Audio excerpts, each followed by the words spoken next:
हो चुके हैं। 40% तक का जहाँ तक सवाल है, मुझे आज भी याद है हमारी अपने लोगों को आशंकाएं थी कि ये होगा या नहीं होगा। कई लोग संशय में थे। हम उनको कहते रहे चंडो साहब ने जो भी वादे किए हैं वो पूरे किए हैं, आज तक कोई अधूरा नहीं रहा है। इसी संशय के बीच में मुझे आज भी ध्यान है, ये 8-10 महीने पहले का वाकया था। हमारे एक साथी थे, चंडो साहब भी वह मौजूद थे। उन्होंने कहा कि भाई साहब, मैंने कई डिपार्टमेंट देखे हैं, आजकल जो तरह के मसले हैं वो हो नहीं पा रहे हैं। लोग मिनिस्ट्री में बड़े बड़े वो पहुंचा रहे हैं, क्यों ना हम ऐसा करें कि 5-5 हजार रुपए इकट्ठे करके और उसकी व्यवस्था करके 1.5-2 करोड़ रुपए मिनिस्टर के मुंह पे मार दें। मुझे आज भी ध्यान है, भाई साहब के शब्द है जो बोला ऐसा काम मैंने आज तक नहीं किया है और ना करूंगा, जो भी करवाना मैं अपने दम पे करवाऊंगा। और वो भाई साहब ने करवाया। हालांकि जो कहने वाले उनकी इंटेंशन गलत नहीं थी। और अभी जो करवाया सारे लोग खुश हैं और सभी नहीं, कुछ आदमी तो ऐसे हैं जिन्होंने 40% मिलने से पहले ही हमें 5-5 हजार रुपए दे दिए। 2-3 आदमी अभी रिटायरमेंट हो चुके हैं, 3-4 महीने पहले उनके भी मैसेज आए हैं कि नहीं हम भी इसमें देंगे 5-5 हजार रुपये। उन्होंने यस किया देने के लिए। बाकी हमने कंट्रीब्यूशन शुरू कर दिया है, बहुत जल्द पूरा कंप्लीट कर लेंगे। हम थोड़ा सेंटर दूर है और उम्मीद है मैं सारा सब हो जाएगा हमारा जल्दी से जल्द। एक चीज मैं भाई साहब से निवेदन करना चाहूंगा, क्योंकि स्टाफ दिनों दिन कम हो रहा है। सेंटरों पे 20,000 से 30,000 टन की कैपेसिटी पे एक WA1 है। कहीं ये जो HMT के मार्फत, ये कॉन्ट्रैक्ट के मार्फत ये जो टेलीक्लर्क वगैरह दे रहे हैं, ये लगाते रहे, लेकिन इनकी रेस्पॉन्सिबिलिटी कहीं नहीं है। ये न साइन कर सकते हैं, कुछ नहीं, जिम्मेदारी हमारे आदमियों को प्राप्त है, तो इनका ध्यान रखें। और रही हमारे जो शेष इशू PRP जैसे और भी जो मसले हैं, मैं समझता हूँ इनको भी हम प्राप्त करेंगे चंडो साहब के नेतृत्व में। धन्यवाद जी। और विभिन्न संगठनों और केंद्रों से आए हुए लोग, जनरल सेक्रेटरीज और ऑफिस बेयरर और आंध्रा रीजन से जो भी लोग यहाँ आए, मैं सबका इस मंच के माध्यम से हार्दिक अभिनंदन और स्वागत करता हूँ। साथियों, सबसे बड़ी बात यह है कि ऑर्गेनाइजेशन ने जो भी काम किया या लिया उसको बाखूबी अंजाम दिया। रही बात कहने की कि यह हिंदुस्तान है, यहाँ पे आप कितना भी अच्छे काम करो 10 आदमी टांग घसीटने वाले जरूर मिल जाए। ये हमारे यहाँ का कल्चर है, जिस कल्चर को हम चेंज नहीं कर पाए, फिर भी हम इन विषम परिस्थितियों में भी अपने काम को कर रहे हैं। साथियों, इलेक्शन से लेकर के और अब तक जो भी हमारे भाई चंडोक जी ने बीड़ा उठाया, जिन जिन लोगों को जिम्मेदारियां दी, जिनको जो काम करने के लिए कहा, उन साथियों ने आपके आदेश को अक्षरता पालन किया। रिजल्ट ये हुआ कि जो हमारे स्प्लेंडर ग्रुप कहते थे, आज वो ग्रुप ही नहीं रह गया, स्प्लेंडर की तो बात ही छोड़ी। सवाल ये है कि लोग चाहते थे कि ये मेरी फादर्स प्रॉपर्टी है, ये बनी रहे, हम इसमें किसी ना किसी रूप से बने रहे। उस जमाने में जब फेडरेशन थी, मैं थोड़ा सा पीछे ले जाना चाहूंगा, उस समय भी मुझे याद है, I was child at that time. उस समय भी जो भी काम करते थे माननीय DL चंडोक जी करते थे और कोई दूसरे आदमी नहीं करते थे। उनका रोल ये रहता था कि मंच पे वो बिल्कुल सजा के रख दिए जाते थे, उसका वो श्रेय पाते थे। उसके बावजूद भी उनको ये चीज पसंद नहीं आई और उन्होंने तरह तरह के सुगुफेबाजी करना शुरू किया और विघटन का काम किया, लोगों को हैरस किया, लोगों को नुकसान पहुंचाया। लोगों के अंदर बहुत ज्यादा ज्वाला भरी हुई थी कि इस तरह के संगठनों से कैसे मुझे छुटकारा मिले और मुझे ऐसा कोई नेतृत्व मिले जो मुझे सही रास्ते पे ले चल सके। और हमारी जो डिमांड पेंडिंग है, ये डिमांड आज की नहीं है, जिनको चंडोक जी ने पूरा कराया है। इसी फील्ड मीटिंग में राय चौधरी के साइन के भी पेपर लगे हुए हैं, हमने देखा।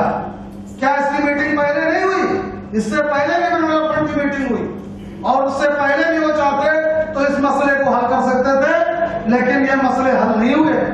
चंडोक जी ने इलेक्शन जीतने के बाद जब लोग कहते थे कि ये सब बेकार की बातें हैं, हमारे रीजन में लोगों ने कहा कि ये हो ही नहीं सकता। मैंने कहा, इलेक्शन से पहले कहा, मैं वहीं पे था, मैंने कहा भाई साहब अब बहुत समय निकल चुका, आप इलेक्शन हार गए। मैंने अपने लीडर से कहा आप इलेक्शन हार गए, आप हवाई बातें मत करिए, हमको गलत संदेशा मत दीजिए। क्योंकि आपको मैंने 2 चीजें बताई। एक तो जब PP सिंह का वहां पे बर्बरता चल रही थी, कोई भी लीडर को उन्होंने छोड़ा नहीं, उनको इधर उधर ट्रांसफर किया। किसी भी आदमी से छुपा नहीं है कि टीपी सिंह ने वहां पे जमकर उगाही किया और हमारे संगठन के बड़े बड़े लोग बैठ करके खाली तमाशा देखते रहे। कहने के बावजूद उन्होंने उसमें कोई हस्तक्षेप नहीं किया। दूसरा रीजन हमारे भाई साहब ने कल जो बताया कि फ्रंट के हारने का कारण सिर्फ और सिर्फ सोसाइटी रही कि जिन्होंने लोगों का पैसा ना तो हिसाब दिया ना पैसा दिया। आज भी पैसा देने के लिए वो तैयार नहीं है, ना हिसाब देने के लिए तैयार नहीं है। मैनेजमेंट को बार बार चिट्ठी लिखने के बाद मैनेजमेंट ये जवाब देता है कि मेरी भागीदारी सिर्फ इतनी है कि मैं 100 रुपए की कटाई करूंगा। 100 रुपए खाली वो कट रहा है, किसको जा रहा है, कैसे जा रहा है, किसी को पता नहीं। बैंक वाले पूरा हिसाब किताब रजिस्टर लेकर के जा चुके रीजनल ऑफिस से। कायदे से यह होना चाहिए जो कि हमारे पवन जी ने बताया कि हमारा जो डेवलप फंड है या पेंशन है उसमें ईयरली हमको ये दिया जाएगा कि हमारा मूलधन कितना है, इस पे ब्याज कितना लगा है, इसके आपको इससे आगे अमाउंट आपका कितना होगा, हर बात की क्लियरिटी दी जाएगी। यही सोसाइटी में भी होना चाहिए था, जो नहीं हुआ। उसकी वजह से यूनियन हारी। मैंने पहले भी कहा था कि जिस दिन भी कोई सही आदमी इसका नेतृत्व करने लगेगा उस दिन बड़े बड़े लोगों का सफाया हो जाएगा और वो धरातल पे तुरंत नीचे आकर के गिर पड़ेंगे।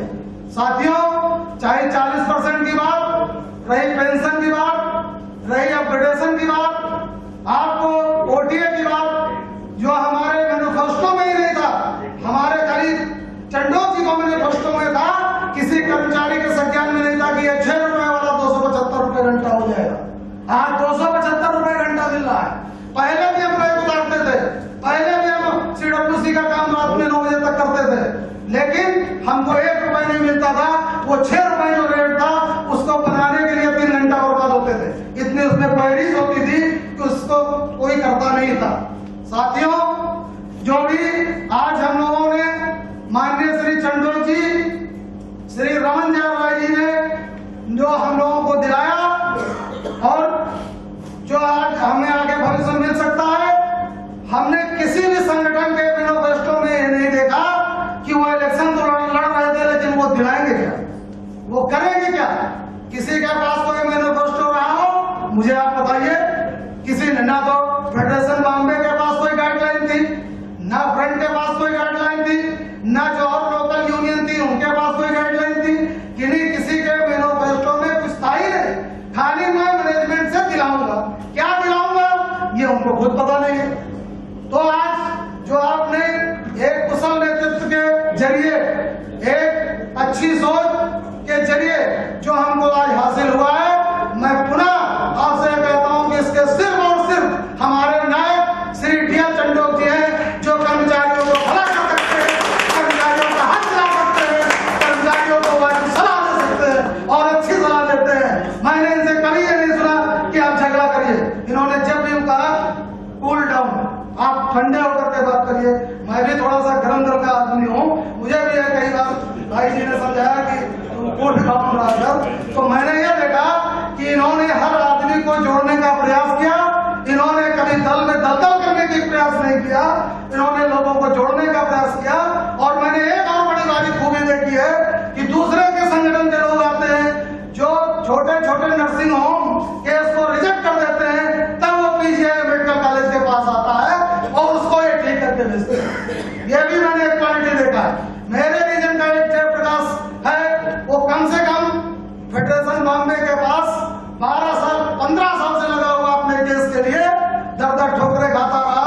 मैंने उसको पहले भी सलाह दिया था 8-10 साल पहले कि तू भाई इधर उधर मत भटक, तू मेरे पास भी मत आ, मैं इसमें कुछ नहीं कर पाऊंगा। इसमें हिंदुस्तान में अगर कोई एक नेता काम कर सकता है तो सिर्फ चंडोक जी कर सकते हैं।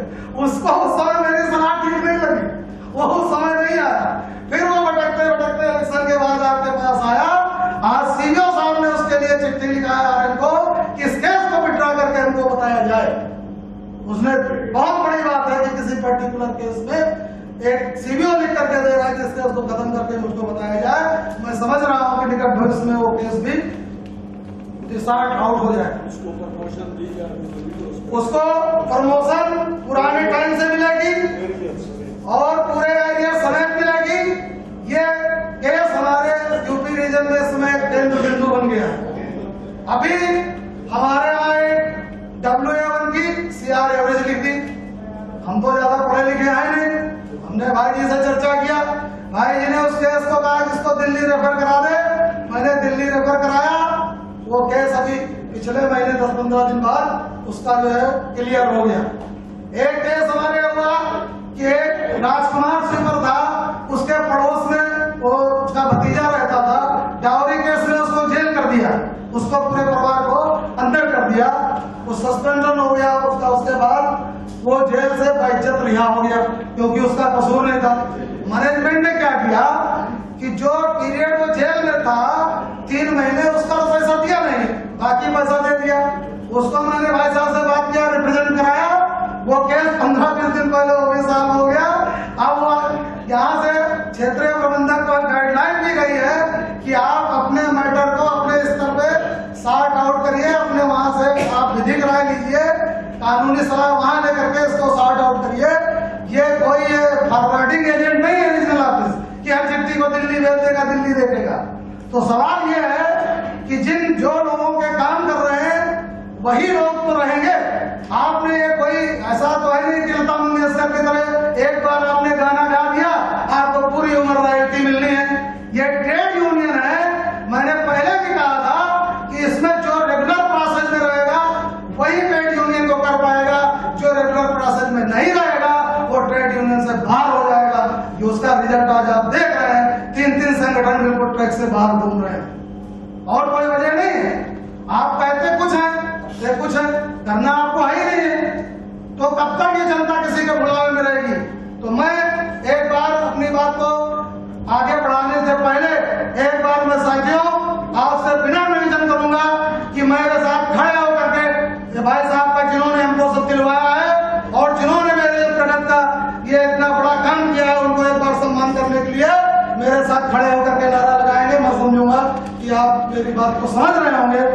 इनकलाब जिंदाबाद, इनकलाब जिंदाबाद, इनकलाब जिंदाबाद, जिंदाबाद जिंदाबाद, ये झंडा जिंदाबाद, जिंदाबाद जिंदाबाद, ये झंडा जिंदाबाद, जिंदाबाद जिंदाबाद, ये झंडा जिंदाबाद, जिंदाबाद जिंदाबाद, मार्केट यूनिटी जिंदाबाद, मार्केट यूनिटी जिंदाबाद। धन्यवाद साथियों। मैं थोड़ी सी बात और करूंगा कि जैसे कि अभी हमारे साथियों ने बताया कि हमारे को PRP मिलनी चाहिए। बिल्कुल सही बात है। मैं उस दिन दिल्ली में ही था, पवन जी खबर लेकर के आए कि PRP का मैटर चल रहा है। भाई जी बैठे हुए थे रूम में, उन्होंने विदिन 10 मिनट PRP के लिए लेटर बना दिया और मैनेजमेंट के पास पहुंच गया कि PRP नीचे वालों को भी मिलनी चाहिए। ये होता है काम और ये होता है प्रेशर। दूसरा साथियों, एक बहुत बड़ा मुद्दा है मृतक आश्रित का, जो आप लोगों को मालूम है कि बहुत से परिवार हमारे बीच के उनके गार्जियन नहीं रहे, उनका घर परिवार कैसे चल रहा है। मैंने भाई साहब से रिक्वेस्ट किया था कि अगर मान लीजिए कि कंपनसेट अमेंडमेंट में कोई दिक्कत आ रही है तो फिर भी उनको एक भाई साहब ने कहा था 5 लाख 10 लाख को एक अमाउंट उनको दिया जाए। दूसरा ये है कि जो ये हमारे जो ये पैसा कट रहा है ये बहुत नॉमिनल कट रहा है, इससे हमारे किसी एम्प्लॉय के परिवार का पता नहीं हो रहा है। हमारे विनोद जी ने कल एक इसमें राय दिया था। किसी दिन ने एक बैंक में सुना कि उन्होंने उनका 1 महीने का 1 दिन का वेतन देने का प्रावधान है। मैं ये नहीं कहता हूँ कि मैं उनको अडॉप्ट कर लूँ, मेरा एक इसमें राय है कि हमारा ये जो अमाउंट है इस अमाउंट को हम लोग बढ़ाएं ताकि उस परिवार को कुछ अच्छा मिल सके। आज सबसे बड़ी जरूरत यह है, अमाउंट मेरे हिसाब से 500 से नीचे नहीं होना चाहिए। और आज की तारीख 25 है तो उसको आप मेरे हिसाब